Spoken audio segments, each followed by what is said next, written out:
ओम शांति। आज सुख का सागर, प्यार का सागर, आनंद का सागर। शिव बाबा बोले, मीठे बच्चे, ये रुद्र ज्ञान जग स्वयं रुद्र भगवान ने रचे हैं। इसमें तुम अपना सब कुछ स्वाहा करो, क्योंकि अब घर चलना है। आज के प्रश्न है, संगम युग पर कौन सा वंडरफुल खेल चलता है? उत्तर में है, भगवान के रचे हुए यज्ञ में ही असुरों के विघ्न पड़ते हैं। ये भी संगम पर ही वंडरफुल खेल चलता है।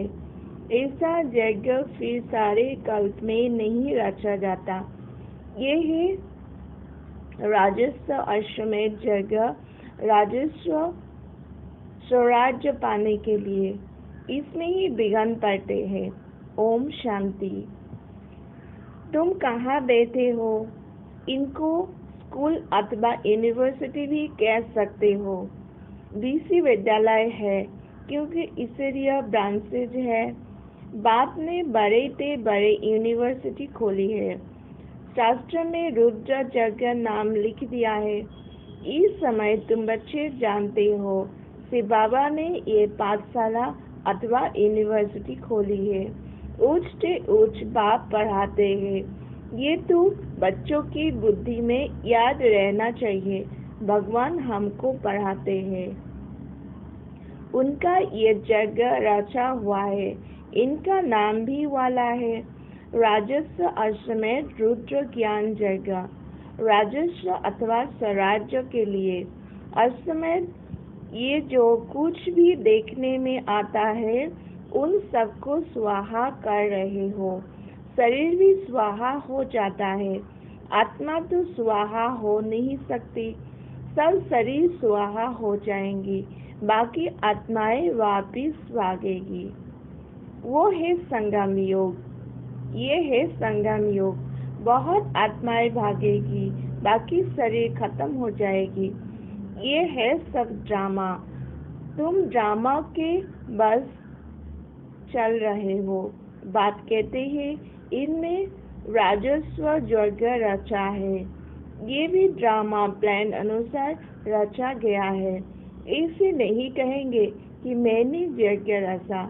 ड्रामा प्लान अनुसार तुम बच्चों को पढ़ाने के लिए कल पहले माफिक ज्ञान यज्ञ रचा गया है। मैंने रचा है, ये भी अर्थ नहीं निकालता। ड्रामा प्लान अनुसार रचा गया है। कल कल्प रचा जाता है। ये ड्रामा बना हुआ है ना। ड्रामा प्लान अनुसार एक ही बार यज्ञ रचा जाता है। ये कोई नई बात नहीं है। अभी बुद्धि में बैठा है, बराबर 5000 वर्ष पहले भी सतयुग था। अब चक्र फिर रिपीट हो रहा है। फिर से नई दुनिया स्थापन हो रही है। तुम नई दुनिया में स्वराज्य पाने के लिए पढ़ रहे हो। पवित्र भी जरूर बनना है। बनते भी वही है जो ड्रामा अनुसार कल पहले बने थे, अभी भी बनेंगे। साक्षी हो ड्रामा को देखना होता है और फिर प्रसाद भी करना होता है। बच्चों को मार्ग भी बताना है। मुख्य बात है पवित्रता की। बाप को बुलाते ही है, आओ पवित्र बनाकर हमको इस सी दुनिया से ले जाओ। बाप आए ही है घर ले जाने के लिए। बच्चों को पांच तो बहुत दी जाती है। मुख्य बात फिर भी बाप कहते हैं, मन मना भाव। पावन बनने के लिए बाप को याद करते हैं, ये भूलना नहीं चाहिए। जितना याद करेंगे उतना फायदा होगा। चार्ट रखना चाहिए, नहीं तो फिर बिचारी में फेल हो जाएंगे। बच्चे समझते हैं हम ही सतु प्रधान थे। नंबरवार पुरुषार्थ अनुसार जो उच्च बनते हैं उनको मेहनत भी जास्ती करनी पड़ेगी, याद में रहना पड़ेगा। ये तो समझते हैं। बाकी थोड़ा समय है, फिर सुख के दिन आने हैं। बराबर हमारे अथाह सुख के दिन आने हैं। एक बाप एक ही बार आते हैं, दुखधाम खलास कर अपने सुखधाम ले चलते हैं। तुम बच्चे जानते हो, अभी हम ईश्वरीय परिवार में हैं, फिर देवी परिवार में जाएंगे। इस समय का ही गायन है, इस संगम ही पुरुषोत्तम उच्च बनने का युग है। तुम बच्चे जानते हो, हमको बेहद का बाप पढ़ा रहे हैं। फिर आगे चल सन्यासी लोग भी मानेंगे, वो भी समय आएगा ना। अभी तुम्हारा प्रभाव इतना नहीं निकल सकता। अभी राजधानी स्थापन हो रही है, टाइम पड़ा है। पिछाड़ी में ये सन्यासी आदि भी आकर समझेंगे सृष्टि का चक्र कैसे फिरता है। ये नॉलेज कोई में नहीं। ये भी बच्चे जानते हैं पवित्रता पर कितने विघ्न पड़ते हैं, अबलाओं पर अत्याचार होते हैं। द्रौपदी ने पुकारा है ना, वास्तव में तुम सब द्रौपदिया सीताएं पार्वतिया हो। याद में रहने से अबलाएं कुचाए भी भाव से वर्षा पा लेती है। याद में तू रह सकती है ना। भगवान ने आकर जग रचा है, इसमें कितने विघ्न पड़ते हैं, अभी भी विघ्न पड़ते रहते हैं। कन्याओं को जबरदस्ती शादी कराते हैं, नहीं तू मारकर निकाल देते हैं। इसलिए पुकारते हैं, हे पतित पावन आओ। तो जरूर उनको रथ चाहिए जिसमें आकर पावन बनाए। गंगा के पानी से पावन नहीं बनेंगे, बाप ही आकर पावन बनाए, पावन दुनिया का मालिक बनाते हैं। तुम देखते हो इस पति दुनिया का विनाश सामने खड़ा है। क्यों ना बाबा का बन जाए, स्वाहा हो जाए। पूछते हैं स्वाहा कैसे हो, ट्रांसफर कैसे करे। बाप कहते, बच्ची तुम इस साकार बाबा को देखते हो ना, ये खुद करके सिखा रहे हैं। जैसा कर्म हम करेंगे, हमको देख और करेंगे। बाप ने इनसे कर्म कराया है, स्वरा यज्ञ में स्वाहा कर दिया। स्वाहा होने में कोई तकलीफ थोड़ी ही है। ये ना बहुत साहूकार ना गरीब था, साधारण था। जथा यज्ञ रचा जाता है तो उसमें खान पान की सब सामग्री चाहिए ना। ये है ईश्वरीय यज्ञ। ईश्वर ने आकर इन ज्ञान यज्ञ की स्थापना की है, तुमको पढ़ाते हैं। इस यज्ञ की महिमा बहुत भारी है। ईश्वरीय यज्ञ से ही तुम्हारा शरीर निर्वाह होता है। जो अपने को अर्पणमय समझते हैं, हम त्रासती है, ये सब कुछ ईश्वर का है। हम शिव बाबा के यज्ञ से भोजन खाते हैं, ये समझ की बात है ना। यहाँ तो नहीं सबको आकर बैठना है। इनका सैंपल तो देखो कैसे सब कुछ स्वाहा किया। बाबा कहते हैं जैसे कर्म ये करता है, इनको देख औरों को भी आया, बहुत ही स्वाहा हुए। जो हुए वो अपना बरसा लेते हैं। बुद्धि से भी समझा जाता है, आत्मा तो चली जाएगी, बाकी शरीर सब खत्म हो जाएगी। ये बेहद का यज्ञ है, इनमें सब स्वाहा होंगे। तुम बच्चों को समझाया जाता है कैसे बुद्धि से स्वाहा हो, नष्ट मुहा बन जाओ। ये भी जानते हो ये सारी सामग्री खाफ हो जानी है। कितना बड़ा यज्ञ है, वहाँ फिर कोई यज्ञ नहीं रचा जाता है, ना कोई उपद्रव होते हैं। ये सब जो भक्ति मार्ग के अनेक यज्ञ है, ये सब खत्म हो जाते हैं। ज्ञान सागर एक ही भगवान है, वही मनुष्य सृष्टि का बीज रूप सत चैतन्य है। शरीर तो जड़ है, आत्मा ही चैतन्य है, वो ज्ञान सागर है। तुम बच्चों को ज्ञान सागर वेद पढ़ाते हैं, वो सिर्फ गाते रहते हैं और तुमको बाबा द्वारा ज्ञान सुना रहे हैं। ज्ञान कोई बहुत तो है नहीं, वर्ल्ड का चक्र कैसे फिरता है ये सिर्फ समझाना है। यहाँ बाप तुमको खुद पढ़ा रहे हैं, कहते भी है साधारण धन में प्रवेश करता हूँ। भागीरथी महासुर है, जरूर मनुष्य ही होगा जिसमें बाप आएगा। उनका एक ही नाम चला आता है, शिव, और सबके नाम बदलते हैं। इनका नाम नहीं बदलता, बाकी भक्ति में अनेक नाम रख दिए हैं। यहाँ तो है ही शिव बाबा, शिव कल्याणकारी कहा जाता है। भगवान ही आकर नई दुनिया स्वर्ग स्थापन करते हैं। तू कल्याणकारी ठहरा ना। तुम जानते हो भारत में स्वर्ग था, अभी नरक है, फिर स्वर्ग जरूर होगा।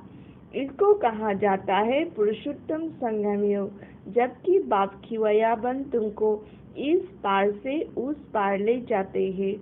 ये है पुरानी दुख की दुनिया, फिर जरूर नई दुनिया होगी ड्रामा अनुसार, जिसके लिए तुम अभी पुरुषार्थ करते हो। बाप की याद भी घड़ी घड़ी भूल जाते हैं। इसमें ही मेहनत, बाकी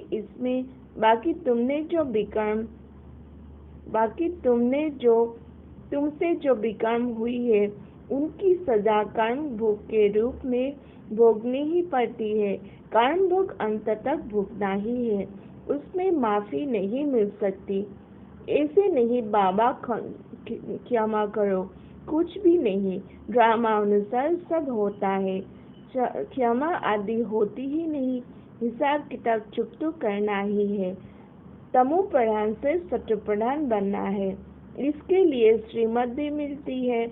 श्री श्री शिव बाबा की श्रीमत से तुम श्री बनते हो। ऊंच से ऊंच बाप तुमको ऊंच बनाते हैं। तुम अभी बन रहे हो, अभी तुमको स्मृति आई है। बाबा कल्प कल्प आकर हमको पढ़ाते हैं। आधा कल्प उनकी प्रालब्ध मिलती है। सृष्टि चक्र कैसे फिरता है, उस नॉलेज की दरकार नहीं रहती। कल्प कल्प एक ही बार आकर बतलाते हैं कि ये सृष्टि का चक्र कैसे फिरता है। तुम्हारा काम है पढ़ना और पवित्र बनना, जोग में रहना है। बाप के बनकर और पवित्र नहीं बनेंगे तो 100 गुना धंधा पड़ जाएगा। नाम भी बदनाम हो जाते हैं। गाते भी है सदगुरु का निंदक थोड़ ना पाए। मनुष्य को पता नहीं कि ये कौन है। सत बाप ही सदगुरु, सब टीचर होगा ना। तुमको पढ़ाते हुए है, सच्चा सदगुरु भी है। जैसे बाप ज्ञान का सागर है, तुम भी ज्ञान का सागर हो ना। बाप ने तो सारा ज्ञान दे दिया। जिसने जितना कल पहले धारण किया है, उतना ही करेंगे। पुरुषार्थ करना है, कर्म बिगड़ तो कोई रह न सके। कितने भी हठ चुक आदि करते हैं, वो भी कर्म है ना। ये भी एक धंधा है आजीविका के लिए। नाम होता है, बहुत पैसा मिलता है, पानी पर आग पर चले जाते हैं, सिर्फ उड़ नहीं सकते हैं। इसमें तो पेट्रोल आदि चाहिए ना, उसमें तो पेट्रोल आदि चाहिए ना। लेकिन इनसे फायदा तो कुछ नहीं, पावन तो बनते नहीं। साइंस वालों को भी रेस है, उनकी है साइंस की रेस और तुम्हारा है साइलेंस की। सब शांति ही मांगते हैं। बाप कहते हैं शांति तो तुम्हारा स्वधर्म है। अपने को आत्मा समझो, अपने घर चलना है शांति धाम। ये है दुख धाम। हम शांति धाम से फिर सुख धाम में आएंगे। ये दुख धाम खाला सोना है। ये अच्छी रीति धारण कर फिर औरों को धारण करना है।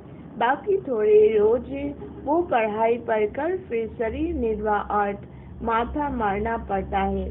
तकदीरवान बच्चे फौरन निर्णय ले लेते हैं कि हमें कौन सी पढ़ाई पढ़नी है, उस पढ़ाई से क्या मिलता है और इस पढ़ाई से क्या मिलता है। इस पढ़ाई से तो एक ही जन्म की प्रारब्ध बनती है। तो ख्याल करना चाहिए कि हमको कौन सी पढ़ाई पढ़नी है। जिसको बेहद के बाग से बरसा पाना है, वो बेहद की पढ़ाई में लग जाते हैं। परंतु ड्रामा प्लान अनुसार कोई की तकदीर में नहीं है, तो फिर उस पढ़ाई में चटक पड़ते हैं। ये पढ़ाई नहीं पढ़ते, कहते फुर्सत नहीं मिलती। बाबा पूछते हैं कौन सी नॉलेज अच्छी, उनसे क्या मिलेगा और इनसे क्या मिलेगा।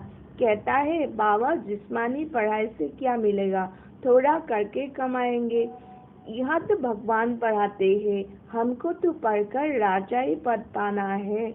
तो ज्यादा ध्यान किस बात पर देना चाहिए, कोई तो फिर कहते बाबा वो कोर्स पूरा कर फिर आएंगे। बाबा समझ जाते हैं इनकी तकदीर में नहीं है, क्या होना है सो आगे चल देखना है। समझते हैं शरीर पर भरोसा नहीं है तो फिर सच्ची कमाई में लग जाना चाहिए। जिसकी तकदीर में है वही अपनी तकदीर जमाएंगे। पूरा जोर लगाना है। हम तो बाप से बरसा लेकर ही छोड़ेंगे। बेहद का बाबा हमको राजाई देते हैं तो क्यों ना ये एक अंतिम जन्म हम पवित्र बनेंगे। इतने ढेर बच्चे पवित्र रहते हैं, झूठ थोड़े ही बोलते हैं। सब पुरुषार्थ कर रहे हैं, पढ़ रहे हैं, फिर भी विश्वास नहीं करते।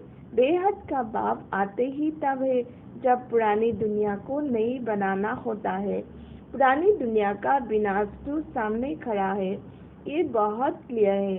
समय भी बराबर वही है, अनेक धर्म भी है, सतयुग में होता ही है एक धर्म। ये भी तुम्हारी बुद्धि में है, तुम्हारे में भी कोई है जो निश्चय अर्जुन कर रहे हैं। अरे निश्चय करने में टाइम लगता है क्या? शरीर पर भी भरोसा थोड़ी ही है। जरा भी सच गंवाना नहीं चाहिए।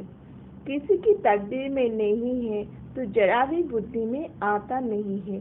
अच्छा, मीठे मीठे सिखलाते बच्चों प्रति माता पिता बाप दादा का याद प्यार और गुड मॉर्निंग। रूहानी बाप की रूहानी बच्चों को नमस्ते। हम रूहानी बच्चों की रूहानी बाप दादा को नमस्ते नमस्ते नमस्ते। धारणा के लिए मुख्य सार 1 नंबर पॉइंट है, सच्ची कमाई कर एक ही जन्म के लिए अपनी तकदीर बनानी है।